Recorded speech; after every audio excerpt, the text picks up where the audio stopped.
Bloomberg Audio Studios. Podcasts, radio, news. This is the Bloomberg Surveillance Podcast. I'm Tom Keene, along with Paul Sweeney. Join us each day for insight from the best in economics, finance, investment, and international relations. You can also watch the show live on YouTube. Visit the Bloomberg Podcast channel on YouTube to see the show weekday mornings from 7 to 10 a.m. Eastern from our global headquarters in New York City.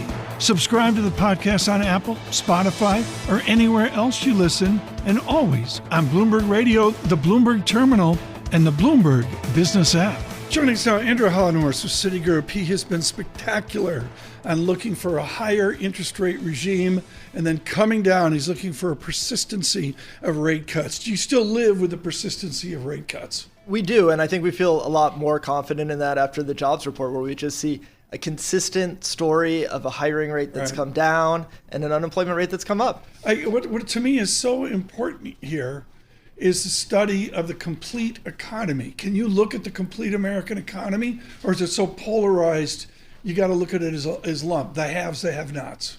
There is a big disconnect right now. I think it is historically large between those with high incomes, those with high net worth. Just think how different the experience is if you're a homeowner and you have a low fixed rate mortgage versus Paul, a renter. you're at 2%, right? Oh gosh, no. I'm waiting to refi, but don't worry. I'm on it. I just want to get him going on exactly. a Monday.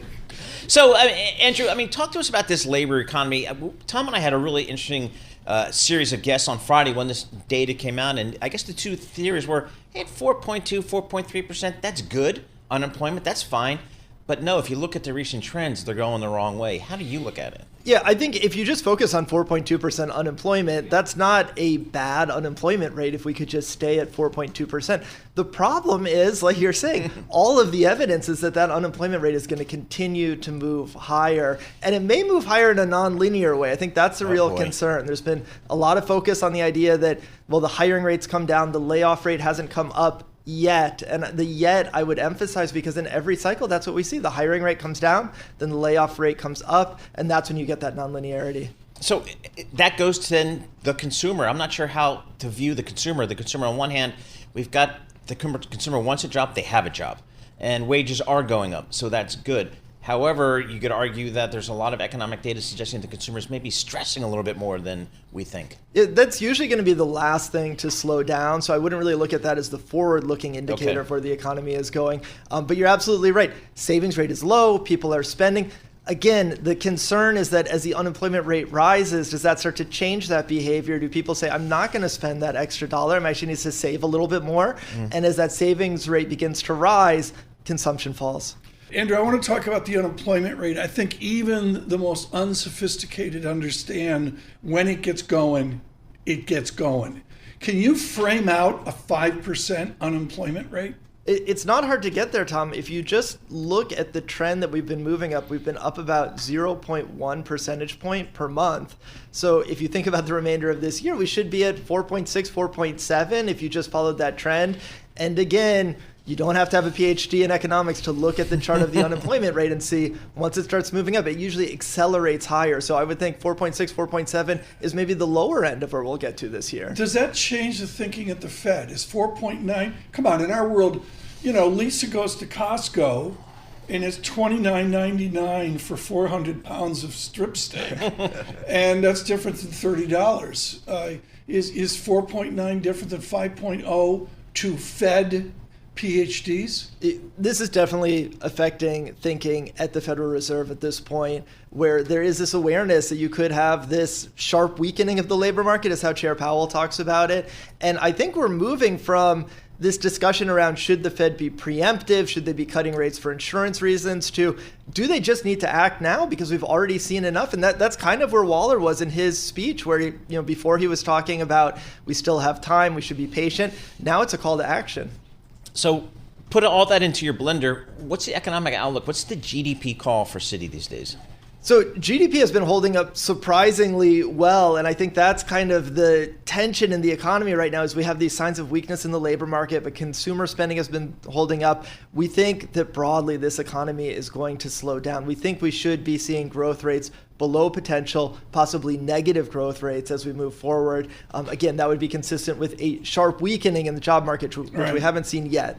Where's nominal GDP? Great question, and we shouldn't forget about... Can I go home? Okay, I don't care about French Hill. I'll go home. We should it's not... my one great question of the week.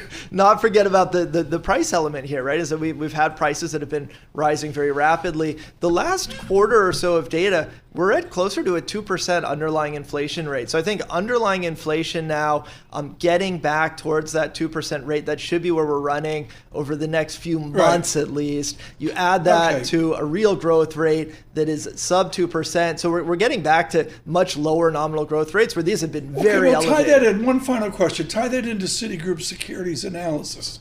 All of a sudden, revenue growth is hard to get, right? Yeah, so this could become really a challenge for firms where you've seen these labor costs that have come up. That's how they're reacting in terms of trying to cut those labor costs by hiring less aggressively. Are you going to watch the entire debate? I'm going to watch the entire debate. There we go. Andrew Hollenhorst, thank you so much. Greatly appreciated. Chief Economist for Citigroup for these parts of the United States, from sea to shining sea.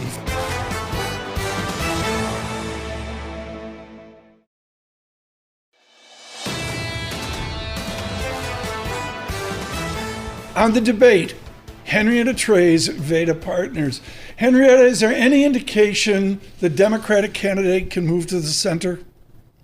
Hey, guys. I think that Kamala Harris's own website that was just updated overnight contains a number of policy positions that are a shift from her prior position.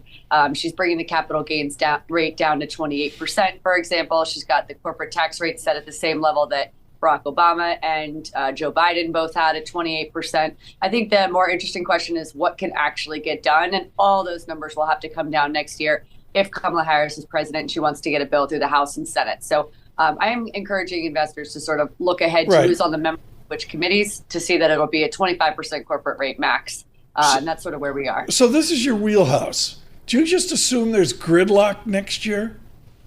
Well, there can't be gridlock. That's the only good news we have. They have to have a bill next year. It'll take all year to get done. I think that's underappreciated by the market right now. I think people think that, one party comes into control, snaps their fingers, and we have a tax bill. It's not going to get written until December 17th, December 22nd. Those were the last dates of the last two tax bills. It'll take all year. Wow. Okay. So let's focus on good news. I mean, that's just politics, I guess. Tomorrow night, what's the most important, swing factor for you tomorrow night? I guess is the risk primarily for Vice President Harris that she needs to either make it or break it tomorrow?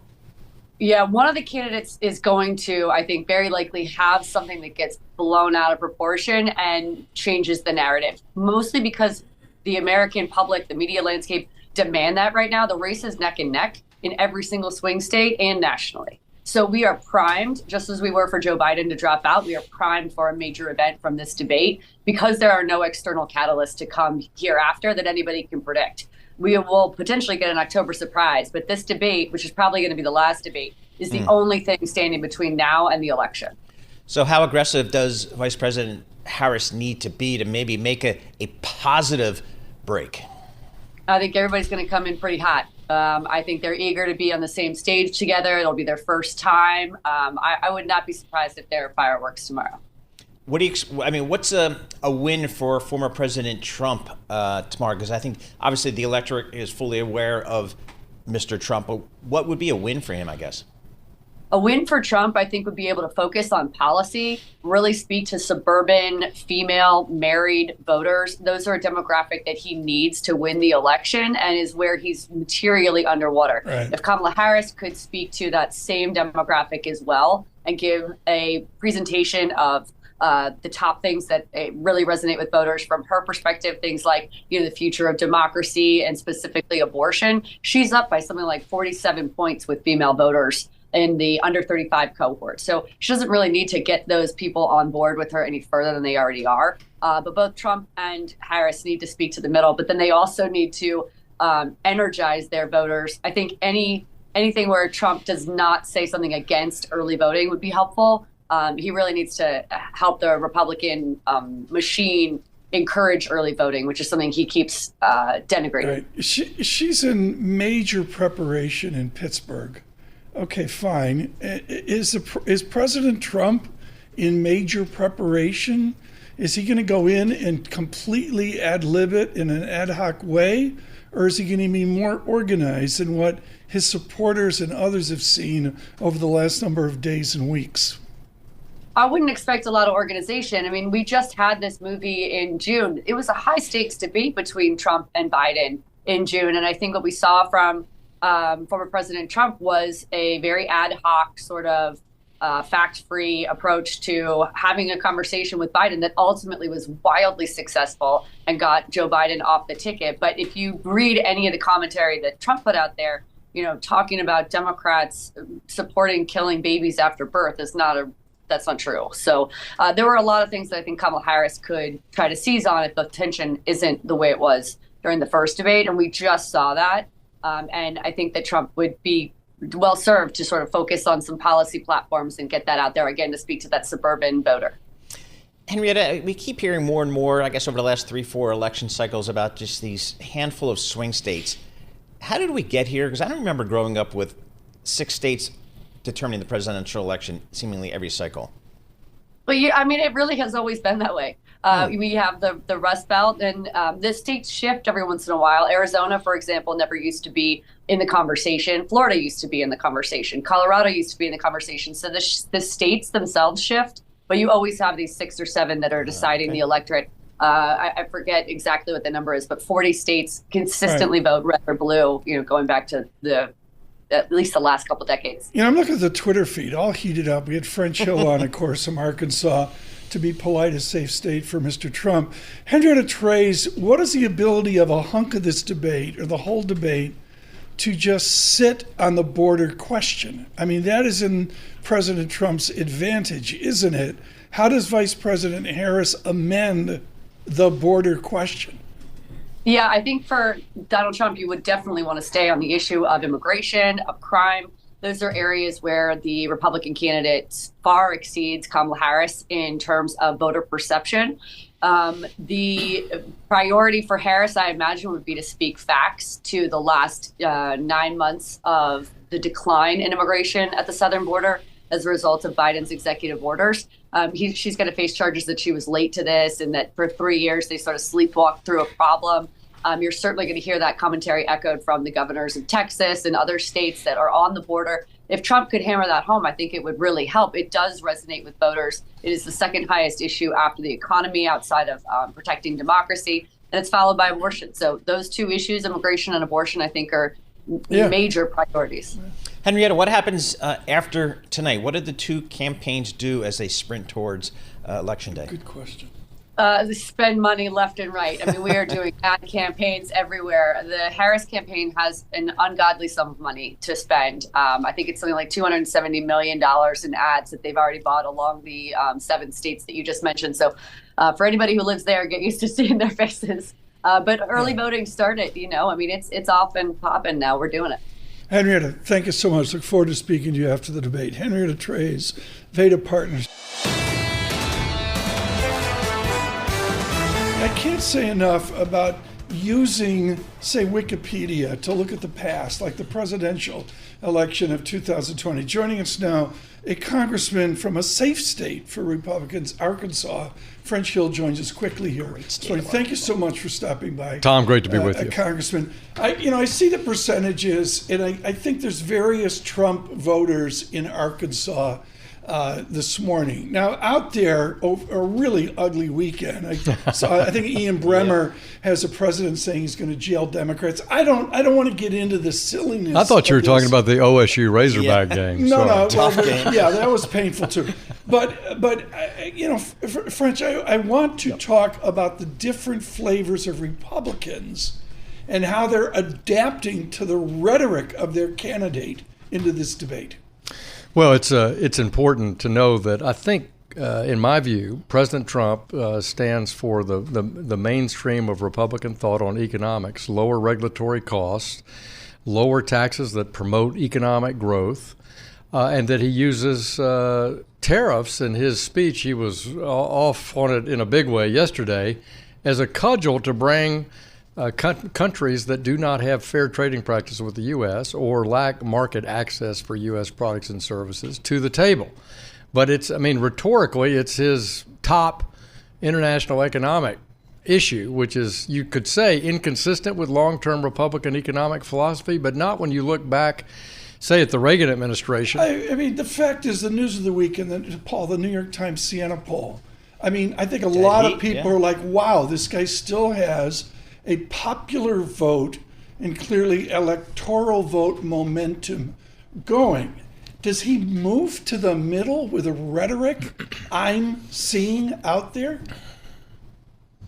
No, I don't think so. I don't think so. I don't think so. No, I think and this has been very consistent, I think, with President Trump. I mean, he sticks with this messaging that he has, that he believes so strongly in, and I don't see him moving it. And I think some would argue that Vice President Harris is moving to the middle with some of her proposals, but they're like from the most radical left fringe to slightly less left, not per se to the middle.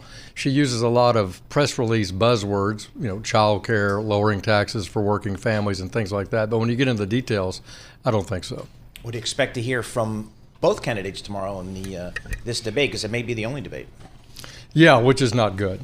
I support, obviously more debates, but with early voting, the way we have it in our country now, both campaigns have to get on with it. And I think obviously that President Trump probably wishes that he had a later debate with President Biden and make that knockout punch much later. But if I go out Route 287 and I go up Highway 65, I go past Twin Groves, Damascus, this is your territory. Are they going to turn out for Trump? They're going to turn out for Trump in Damascus, Arkansas, and Faulkner County. I mean, Trump, you see Trump signs and Trump banners up and down that highway and across my district, particularly in the rural areas. Trump, for them, speaks about this issue of more opportunity for manufacturing jobs, working people in America, and that he's got their back. And that is a message that delivers. What would be your question to Vice President Harris in this debate as a Republican away from the MAGA tone? Do you support policies that actually promote economic growth in cutting regulatory expenses? And what is the right corporate tax rate? And do you think that investments deserve a between 28 and 44% capital gains tax rate? And ask her to explain what an unrealized gain is, actually. I'd like to know her if she understands that math. So what do you expect? What would you think Vice President Harris needs to do at her debate tomorrow night? What does she need to do? Well, I think you're right, Paul, thinking she needs to look like she's centrist, that she's not Bernie Sanders, that she's somewhere to the far right of Bernie Sanders, that she is smart and she's up on the issues, and that she's got a sense of humor, but looks presidential. I think it's a big lift for her, but I think that's the main issue for her. Was the major mistake of Biden from sea to shining sea? Forget about Paul, the states, New York, Massachusetts, Illinois, where President Biden was getting 60, 70% of the vote, whatever. But was the major mistake is he couldn't run to the center, that he ran to the left? I think so. Governed to the left? I think President Biden said, I'm going to be a better voice. I'm not Trump, and that I'm a common sense, practical guy from Scranton, but he governed as if he was Bernie Sanders and that left agenda of Elizabeth Warren, Bernie Sanders. And he didn't make any reach to the center, actually. Maybe you could say he did in the bipartisan infrastructure deal, but not much. The core question is a president. When you look at the language of President Trump on Twitter, people will take him verbatim what he's saying. I'm going to be honest, it's to the edge of incoherent. Can he move? Does he have the ability to move to the middle of the GOP, or is he just going to stay for 4 years on MAGA? I think he's going to stay where he is. I mean, I think that's the Trump. I think that's Trump. So, I mean, that's Trump. Is that the Republican Party? Seriously, well, look, is that your Republican Party? Let me go back and say, though, on regulatory budget, having Elon Musk head of a commission to use AI and technology and blockchain to reform the federal government, that's a good idea. That's a Peter Grace good idea. having lower taxes that don't penalize investment in this country, Right. don't penalize, those are good ideas. Okay, now, I mean, Arkansas can't play football, but do you really want to get rid of the Department of Education? I think Republicans have campaigned on removing the Department of Education since Jimmy Fair. Carter created it. Fair. French Hill, thank stuff. you so much. Great to be with you, Short Tom. visit Paul, good to today. be with you. Look forward to seeing you. We'll see you again post-debate. She has a family that was 50 miles outside Warsaw, Poland. And as she stated in a speech in Warsaw years ago, too many did not make it out of the carnage of World War II. She did to Brooklyn. Her father was a physician, took patients on their first floor of where they lived in Bay Ridge. She did pretty good in economics. For the U.S., the kinds of metrics that we would monitor that would summarize risks, whether it's asset valuations or the degree of leverage, things look good. There are not, I don't see red lights flashing. While there are risks, it really has been amazing to be able to get inflation down as meaningfully as we have. This is what most people would call a soft landing. Certainly may go back there. I would welcome a visit by my Chinese counterpart. Bottle it. That's all I can say. He went down to Texas. It was a little table with the chairman of the Federal Reserve. She still talks like she's chairman of the Fed, not Secretary of Treasury. And David Gura, it was just brilliant. What was different about this conversation versus a usual midweek media frenzy? It lasted an hour, and that it's always great to get as much time as you can with a guest. But I think that she was able to kind of move away from what she's accustomed to talking. She's a very careful speaker. She wants to not upset markets, be very cautious. But I think that we were able to get into a lot of the history that you're describing. She studied with James Tobin at Yale, went from Brooklyn to New Haven to Cambridge, met her husband at the Fed, and has had this very distinguished career. We're able to get into all of that, and it wasn't an exit interview. She hasn't said she's leaving. I pushed her on that. I said, is there a world in which you stick around if Vice President Harris wins? But it did feel like it was a moment when she could look back on her achievements, not just in this job, but in all of these marquee jobs that she's had in other administrations in Washington, Tom. How does she feel about this U.S. economy here? We had the jobs report on Friday. Is a soft landing, is a reasonable landing for the economy still what she's seeing? She believes it. And so there were two parts to this trip. I mean, I went down a little early, and so did she. She visited this IRS processing center in Austin, and it was fun to see her try to use one of these new mail sorting machines and all of that. But that was right after the jobs numbers came out, and she said that the jobs market, to her eyes, is still healthy and strong, and I pushed her on that. But she said that she's looking at all of the economic data together. As Tom was saying, she a former Fed chair is still thinking about that dashboard and looking at all of this. And she still feels confident, but is, of course, aware of where the trend seems to be going. And as we're talking about, she's a trained labor economist. This is what animates her. This is what has driven her through her career in academia and in public sector as well. I mean, there's any number of issues here, including her husband's a Nobel Prize winner, and I bust her chops about that all the time. But Paul Sweeney, she codified the word slack. I mean, she owns the word slack within economics and was heated on that during the great financial crisis. A lot of our discussion that Tom and I had on Friday with this jobs number was, if you just look at the headline numbers of 4.2% on, the headline numbers look okay, and I guess that's what Yellen is looking at. However, we had some people say, hey, if you look at the recent trends, it is softening. So if you're the Fed, you got to get out ahead of the curve. Did she have any comment about maybe some of the recent trends, and is that causing her any concern? Well, in terms of trends, she talked a lot about wages, and she points to that as sort of a bit of bright light. But I think what you're getting at in part is, would she have any advice or counsel for the current Fed chair with whom she worked?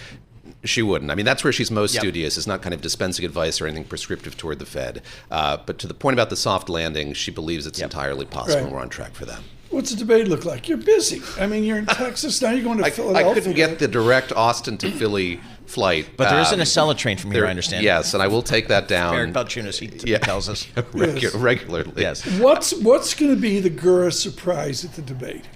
Well, it's funny. I think back on that last debate between Trump and Biden, and we knew from the get-go this wasn't going the way that the Biden campaign planned. So it was the immediate visual.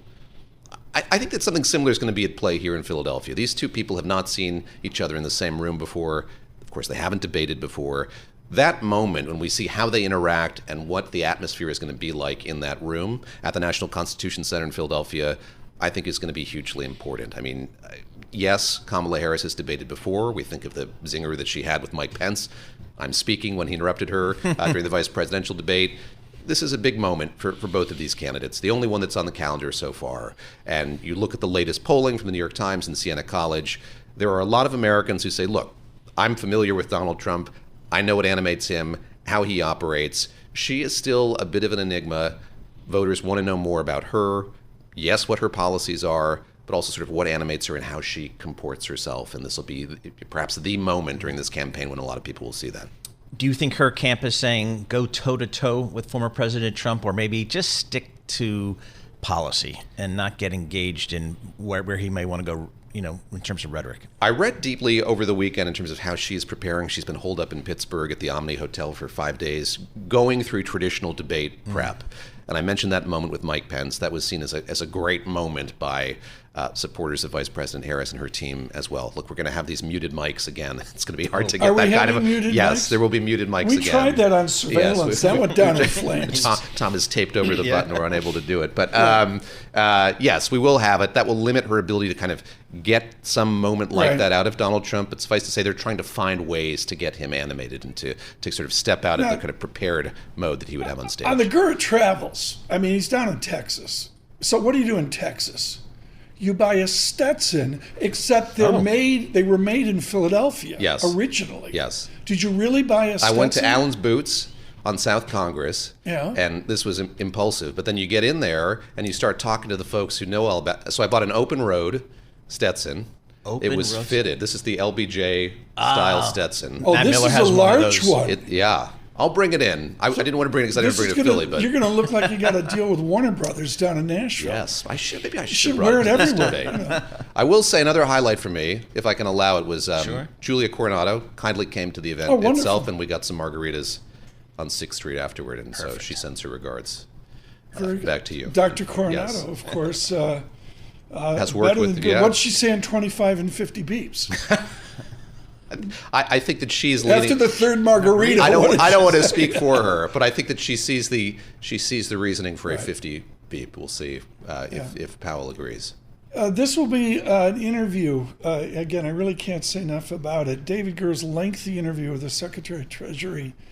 2 years, 5 years, 10 years from now, that will be a really important view into Chairman Yellen's views on where we are in her public service. Whether you agree or disagree with her public service to the nation has been extraordinary. Are you going to do the big take today? Or? Yes, and it'll be drawn from that. So I know that the full version is available on the Bloomberg Talks podcast. We'll do one that has a bit of my commentary as well around it. And then I will say that, Janet Yellen goes out to eat in all these places where she is. She went to Whataburger in Austin, so we kind of began there because she's a big In-N-Out devotee as well. And I asked her which one is better. That's how we kick off the interview.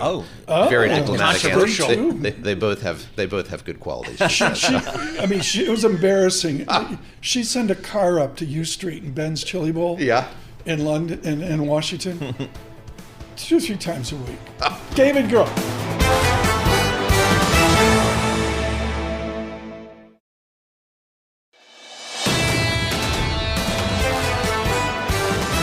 Yeah, the front pages, I looked at the Boston Red Sox. They're destined. The front pages, the Lisa Mateo Hour. Lisa, what do you got? All right, this is Paul. I know you love a good steak, right? Good source of protein, vitamins, minerals. Last night, I had one too on the grill. There you go. Yep. You're not alone. American men are actually eating more food in the meat, poultry, eggs category. But you knew that word was coming. But it's a little bit more than federal guidelines recommend. Eating too much, especially processed red meat, sliced ham, bacon, linked to health problems. Yep. You know that, heart disease, stroke. The reason why, though, the Wall Street Journal is saying this is happening is because of that rise in protein diets, keto diet, carnivore diet. I'm not sure if that's your reason for indulging. I don't. Once a month, maybe I'll throw a steak on the grill. Okay, so that's the thing. You're in the right category. Here's another thing. Experts are saying men associate meat with strength and power. So maybe that's why they like it a little bit more than women do. Men New go York to City steakhouse. Yep. See, it's a guy thing. Along the same route in Barron's, I saw this. Neil Templin. Good morning, Barron's. Love looking at you. Yep. Saturday mornings. Doctors and health experts are changing their minds about whole milk in cheese. Would they just make up their minds?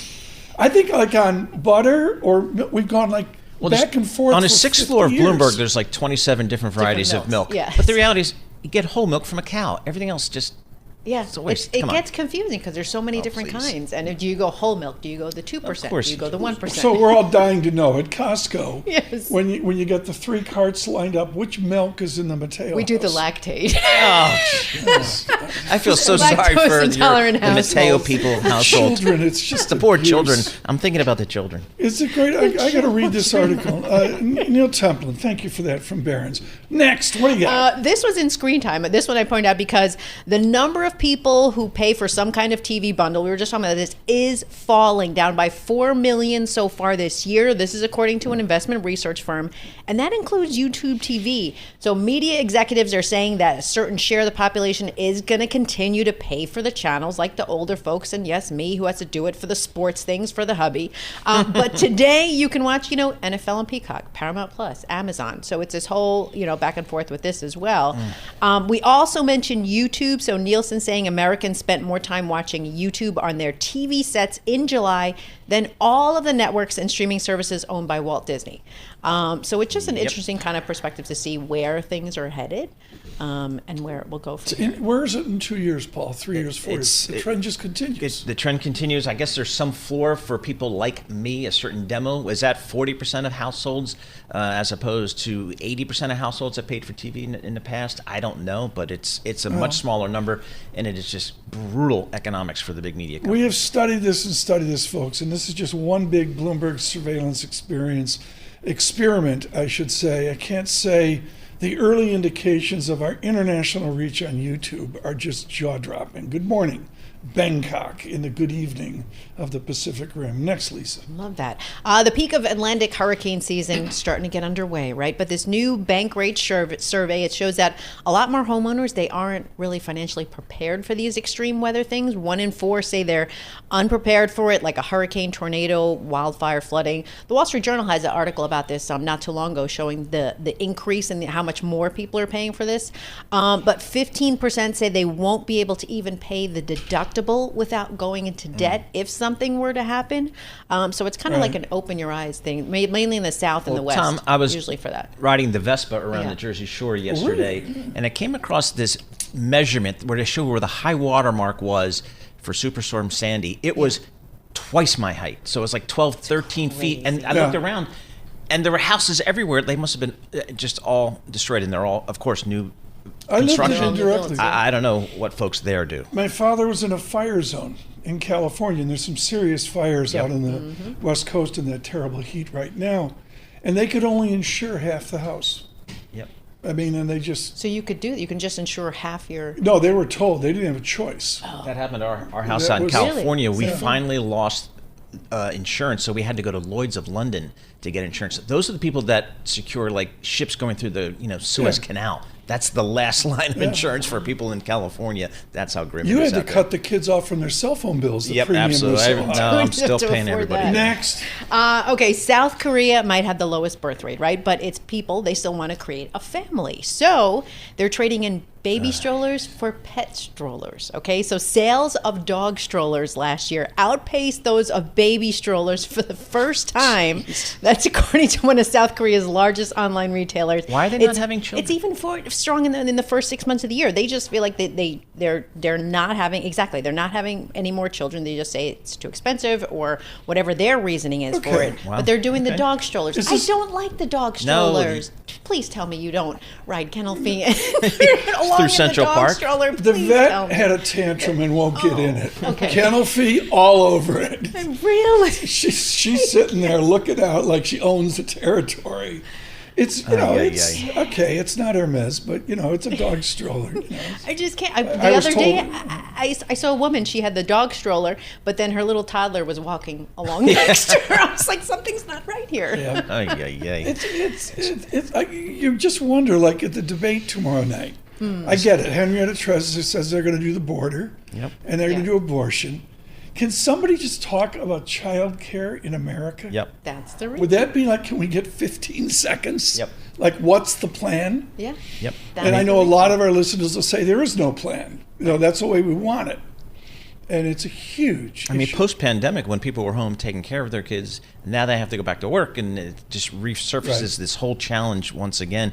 And Matt Miller raises it because he just came back, a year or two ago from Berlin, and they had great child care. He's got like 4 kids, though, right? He's working on it. He's a little late starter, but he's okay. He's catching up. Better late than never. Lisa Mateo on the newspapers. Thank you so much. Thank you. This is the Bloomberg Surveillance Podcast, bringing you the best in economics, finance, investment, and international relations. You can also watch the show live on YouTube. Visit the Bloomberg Podcast channel on YouTube to see the show weekday mornings from 7 to 10 a.m. Eastern from our global headquarters in New York City. Subscribe to the podcast on Apple, Spotify, or anywhere else you listen, and always on Bloomberg Radio, the Bloomberg Terminal, and the Bloomberg Business app.